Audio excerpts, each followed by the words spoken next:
Here we are, about 170 miles from the beginning of the River Severn, having just left the town of Tewkesbury and experiencing one of many struggles. It's hard to believe that William and I have walked and buggy run all the way here from this river's source in the Welsh mountains over 16 days, spread over a few stages. This was day 3 of our final 6-day stage taking place over Easter. By the end of the holidays, we will hopefully have reached the sea and raised our target amount to support neurodivergent students who struggle with school.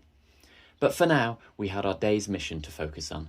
This was to travel about 14 miles, finishing at Gloucester docks. We got off to a decent start, leaving Tewkesbury and entering a pleasant grassy riverside stretch. However, before long we had some issues.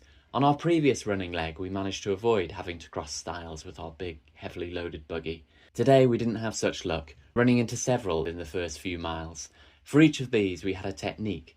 I would attach William to a belt I was wearing using a long harness.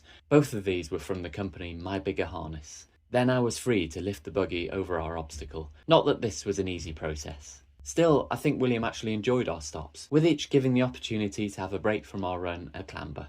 We had 4 of these gates in quick succession, which also led to a few nice chats with a walker who caught us up every time we stopped to cross these. Then, from about 5 miles in, things got a bit speedier, with continuing fields but more accessible gates. Well, mostly.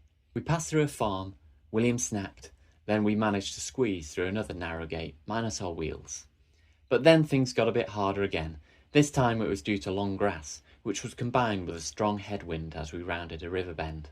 William remained happy though, even as we needed to scale another inaccessible gate, or rather a nearby lower fence, and he sustained a little nettle sting.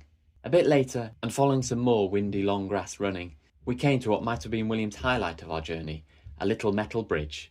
We ended up having our lunch on this, which was actually a handy, safe site, where William couldn't run directly at the river. Then it was inaccessible gate number 7, which was a high one. After that, William had a little walk, as I suspected there might be further gate lifts ahead.